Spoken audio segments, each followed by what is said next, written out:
तो हेलो दोस्तों, कैसे हो आप सब। आशा करता हूँ कि आप सब मजे में होंगे। अगर अब तक आपने मेरे चैनल को सब्सक्राइब नहीं किया है तो मेरी आपसे रिक्वेस्ट है कि जल्दी से जाके सब्सक्राइब कर दो। आज हम इस अनीम का 4th एपिसोड देखेंगे, तो चलिए बिना देरी करे हुए शुरू करते हैं। इस एपिसोड की शुरुआत में हम रेजिस और सीरिया को देखते हैं जो कि वापस प्रिंसिपल के घर पर आ जाते हैं। फिर प्रिंसिपल इनसे कहते हैं कि तुम दोनों को देखकर ऐसा लगता है कि तुम्हारे साथ कुछ अच्छा नहीं हुआ। फिर सीरिया कहती है कि मैं कैसे कहूँ, ये थोड़ा नाराज है। फिर रेजिस कहता है कि बकवास बातें मत करो, मैं उन जैसों से नाराज क्यों होऊंगा। फिर प्रिंसिपल कहते हैं कि उन जैसों से तुम्हारा मतलब। इस पर फिर रेजिस कहता है कि वही जो यहाँ पर रहता है। फिर प्रिंसिपल कहते हैं कि अच्छा, तुम्हारा मतलब M21। फिर रेजिस कहता है कि मैं उससे इसलिए नाराज हूँ क्योंकि उसने मुझे धोखा दिया है। ये कहते ही फिर रेजिस वहाँ से चला जाता है। फिर प्रिंसिपल सीरिया से पूछने लगते हैं कि धोखे से इसका क्या मतलब है। फिर सीरिया कहती है कि हम रास्ते में कुछ बंदों से मिले थे जो शायद M21 के दोस्त थे। उन्होंने कहा कि M21 किसी मिशन से यहाँ रह रहा था। फिर प्रिंसिपल कहते हैं कि अब वो कहाँ पर है। इस पर फिर सीरिया कहती है कि वो अपने दोस्तों के साथ चला गया। फिर प्रिंसिपल मन ही मन में सोचने लगते हैं कि उसने कहा था कि यूनियन मास्टर को ढूंढ रही है, क्या वो यहाँ हमारी जानकारी लेने आया है। अगर ये बात है और वो सच में उनके साथ चला गया है तो बात बिगड़ सकती है। वहीं दूसरी तरफ हम M21 को देखते हैं जिसको D5 के मेंबर से बंदी बना लिया होता है। फिर कैप्टन M21 से कहता है कि तुम उन एजेंट में से एक हो जिसे कॉफिन लाने को कहा गया था। तुम जेक और मैरी से पक्का मिले होगे। तुम मुझे ये बताओ उस वक्त क्या हुआ था। तुम जो जो जानते हो सब पता हो। फिर M21 कहने लगता है कि मुझे समझ में नहीं आ रहा कि तुम लोग मुझ जैसे कचरे से क्यों सवाल पूछ रहे हो। फिर तभी शार्क आके उसकी छाती में लात मार देता है और M21 से कहने लगता है कि तुम्हें सवाल का जवाब देना है, फालतू की बकवास नहीं करनी। फिर कैप्टन M21 से कहने लगता है कि जब तक तुम यूनियन के ऑर्डर्स पर काम कर रहे हो, हमसे जानकारी छुपाने के तुम्हारे पास कोई कारण नहीं होना चाहिए। क्या तुम अपने स्पेशल मिशन के कारण नहीं बता पा रहे। फिर M21 मन ही मन में सोचने लगता है कि तो इन्हें नहीं पता कि मैंने यूनियन को धोखा दिया है। इन्हें लगता है कि मैं किसी स्पेशल मिशन पर हूँ। M21 को देखकर शार्क बहुत ज्यादा भड़क जाता है और उसे कहता है कि कुछ तो क्या कमी ने।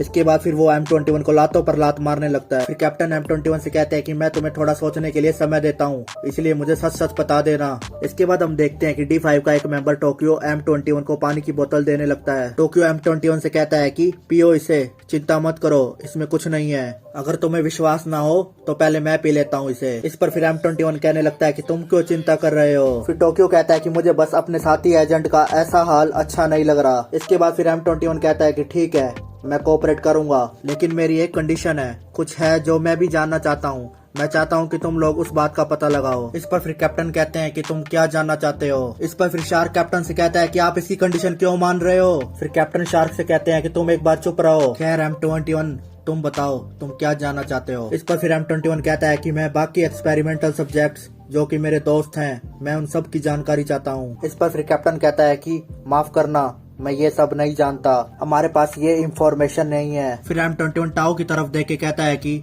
तुम टाओ हो ना, यूनियन के एक्सपेरिमेंट का डाटा इकट्ठा करना इसके लिए आसान होगा। फिर टाओ M21 से कहता है कि तो तुम मुझे अच्छे से जानते हो। फिर कैप्टन कहते हैं कि ठीक है, टाओ ऐसा तुम्हारे लिए जरूर करेगा। फिर अगले सीन में हम देखते हैं कि टोक्यो छत पर खड़ा होता है, तभी वहाँ पर टाओ भी आ जाता है। टाओ टोक्यो से कहने लगता है कि तुम हम जैसे नहीं हो, है ना, तुम बहुत सॉफ्ट हार्टेड हो। मुझे समझ में नहीं आ रहा कि तुम आखिरकार यहाँ पर क्या कर रहे हो। इस पर फिर टोक्यो कहता है कि अगर मैं सॉफ्ट हार्टेड हूँ तो इसमें मेरी बहन का हाथ है। फिर यहाँ से सीन चेंज होता है और हम स्कूल का सीन देखते हैं जहाँ पर हैन कह रहा होता है कि मैंने सिक्योरिटी गार्ड को नहीं देखा कई दिनों से, कहाँ है वो। तभी वहाँ पर रेजिस और सीरिया भी आ जाते हैं। फिर हैन रेजिस से पूछने लगता है कि तुम्हें तो पता ही होगा कि वो गार्ड कहाँ पर है। इस पर फिर रेजिस कहता है कि पता नहीं। फिर हैन कहता है कि क्या तुम तो एक साथ रहते हो ना, तुम्हें तो पता होना चाहिए। इस पर फिर रेजिस कहता है कि मुझे उसकी कोई परवाह नहीं है। फिर हैन कहने लगता है कि रेजिस तुम भी ना बहुत अजीब हो। इसके बाद फिर हैन के फोन में टाओ का मैसेज आता है कि क्या आज हम एक रेस्टोरेंट में मिल सकते हैं। फिर अगले सीन में हम शिनवू और सीरिया को एक साथ देखते हैं जो कि कहीं जा रहे होते हैं। फिर शिनवू सीरिया से कहता है कि तुमसे ये उठवाने के लिए मुझे माफ करना। इस पर फिर सीरिया कहती है कि कोई बात नहीं। फिर रास्ते में शिनवू की नजर एक आदमी पर पड़ती है जिसको कुछ बदमाश बुली कर रहे होते हैं। हम देखते हैं कि वो आदमी और कोई नहीं बल्कि D5 का मेंबर टोक्यो होता है। फिर शिनवू सीरिया से कहता है कि सीरिया तुम यहीं पे रुको, मैं भी आया। इसके बाद हम देखते हैं कि शिनवू वहाँ पर जाके उन बदमाश लोगों की पिटाई कर देता है। फिर शिनवू टोक्यो से पूछता है कि क्या तुम ठीक हो। इस पर फिर टोक्यो कहता है कि हाँ, मदद करने के लिए शुक्रिया। इस पर फिर शिनवू कहता है कि रहने दो यार, ये इतनी बड़ी बात नहीं है। फिर सीरिया को देखकर टोक्यो पूछने लगता है कि क्या तुम लोग एक दूसरे को डेट कर रहे हो क्या। इस पर फिर सीरिया कहती है कि नहीं। फिर टोक्यो कहने लगता है कि तुम दोनों लवली कपल हो। इसे सुनकर फिर हमारा शिनवू जोर जोर से हंसने लगता है। वही दूसरी तरफ हम हैन को देखते हैं जो कि टाओ के साथ एक रेस्टोरेंट में होता है। हैन टाओ से कहता है कि मुझे लगा नहीं था कि तुम्हारे लेवल का कोई मुझे यहाँ पर मिलेगा। इस पर फिर टाओ कहता है कि हाँ ना, मैंने बहुत से लोगों के साथ काम किया है, लेकिन मैंने भी तुम्हारे जैसा कोई नहीं देखा।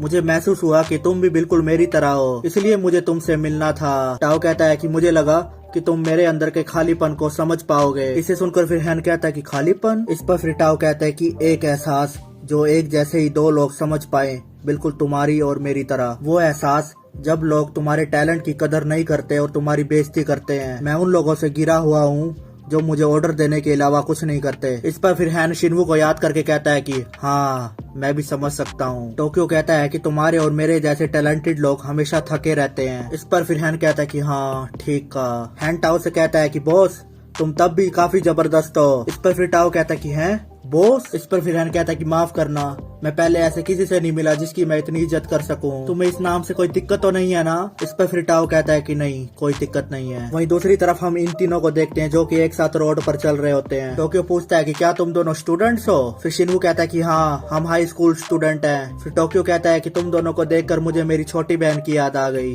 इस पर फिर शिनवू कहता है कि तुम्हारी छोटी बहन भी है? फिर टोक्यो कहता है कि हाँ, शायद वो तुम्हारी उम्र की होगी। अब मैंने उसे काफी वक्त से देखा नहीं। टोक्यो कहता है कि जापान काफी अच्छी कंट्री है, उम्मीद है कि मेरी बहन भी यहाँ पर हाई स्कूल में पढ़ेगी। इसके बाद फिर शिनवू के फोन पर हैन का मैसेज आता है। मैसेज पढ़ने के बाद शिनवू टोक्यो से कहता है कि टोक्यो, अब मुझे जाना होगा, मेरा दोस्त मुझे बुला रहा है। इसके बाद हम देखते हैं कि शिनवू और सीरिया टोक्यो को बाय कर वहाँ से चले जाते हैं। फिर अगले सीन में हम टोक्यो और टाओ को देखते हैं। फिर टाओ टोक्यो से कहता है कि एक बार के लिए सही मुझे उसे ढूंढने देना चाहते हो, मेरा मतलब तुम्हारी बहन। इस पर फिर टोक्यो कहता है कि तुम कहना क्या चाहते हो? फिर टाओ कहता है कि मतलब मैं कोशिश तो कर ही सकता हूँ ना, भले ही मैं उसे पक्का ढूंढने के बारे में नहीं कह सकता। फिर टोक्यो टाओ से कहता है कि क्या तुम मुझसे सौदा करना चाहते हो? इस पर फिर टाओ कहता है कि नहीं यार, ऐसा नहीं है, मैंने बस सोचा कि ट्राई करने में क्या जाता है। टोक्यो को देखकर टाओ कहता है कि यार अब मुझे ऐसे मत देखो। टाओ कहता है कि तुम्हें यहाँ रखने के लिए यूनियन ने तुम्हारी बहन को पकड़ रखा है ना, क्या ये टेंशन लेने वाली बात नहीं है? इस पर फिर टोक्यो कहता है कि नहीं, मेरी बहन ही मेरा सब कुछ है। फिर अगले सीन में हम देखते हैं कि शार्क और हैमर M21 पर बहुत ज्यादा टॉर्चर कर रहे होते हैं। इसके बाद फिर टोक्यो और टाओ भी वहाँ पर आ जाते हैं। टोक्यो शार्क से कहने लगता है कि रुको, ज्यादा टॉर्चर मत करो उसको। फिर शार्क टोक्यो से कहता है कि तुम बिल्कुल सॉफ्ट हार्टेड हो, मुझे ये बिल्कुल भी पसंद नहीं है। मैं जानता हूँ कि तुमने कई बार औरतों और बच्चों को जिंदा छोड़ा है, जबकि तुम्हारा मिशन उन्हें मारने का था। मैंने उन सभी को मार दिया जिनको तुमने जिंदा छोड़ा था, और मैं इसके साथ भी यही करूंगा। शार्क टोक्यो से कहता है कि लगता है कि ऑर्गेनाइजेशन ने तुम्हारी बहन को पहले ही मार दिया है ना? ये सुनकर फिर टोक्यो बहुत ज्यादा भड़क जाता है। इसके बाद फिर टोक्यो शार्क को मारने के लिए अपनी गन निकाल लेता है। टोक्यो कहता है कि शार्क कमीने, मैं तुझे छोड़ूंगा नहीं आज। तभी बीच में टाओ आ जाता है और टोक्यो को रोकने लगता है। फिर शार्क कहता है कि मैं तो बस कैप्टन का ऑर्डर मान रहा था, हमारे बारे में जानने वालों को मारना ही होगा ताकि ऑर्गेनाइजेशन का सीक्रेट बाहर ना आए। फिर अगले सीन में हम देखते हैं कि ये दोनों स्कूल की छुट्टी होने के बाद घर पर जा रहे होते हैं। फिर तभी रेजिस देखता है कि एक बिल्डिंग के ऊपर शार्क और हैमर खड़े हुए हैं। इनको देखकर फिर रेजिस इन्हें मिलने चला जाता है। वहीं दूसरी तरफ शिनवू और हैन कंफ्यूज हो जाते हैं कि आखिरकार रेजिस कहाँ गायब हो गया। फिर यहाँ पर शार्क कहता है कि सोचा नहीं था कि तुम खुद आ जाओगे, अगर तुम चुपचाप हमारे साथ आ जाओ तो तुम्हें चोट नहीं पहुंचेगी। इस पर फिर रेजिस कहता है कि मुझे हंसाओ मत।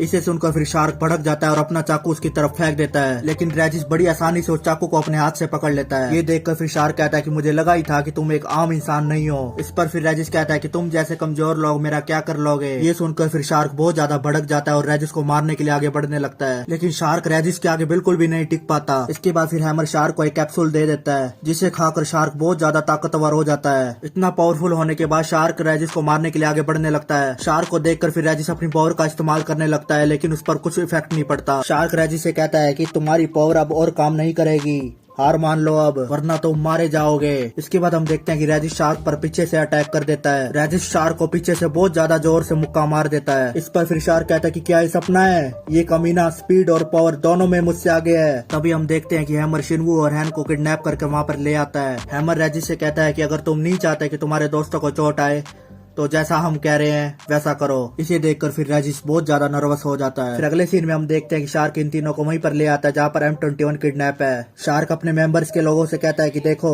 मेरे हाथ कुछ अच्छे शिकार लग गए हैं। वही दूसरी तरफ इन तीनों को देखकर M21 के तो होश ही उड़ जाते हैं। तो इसी के साथ हमारा ये एपिसोड यहीं पर ही खत्म हो जाता है। अगर आपको ये वीडियो अच्छी लगी हो तो मेरे चैनल को सब्सक्राइब करके जरूर जाएं और कमेंट बॉक्स में कमेंट करना ना भूलें। तो अब हम फिर मिलेंगे अगले एपिसोड के साथ। Thank you.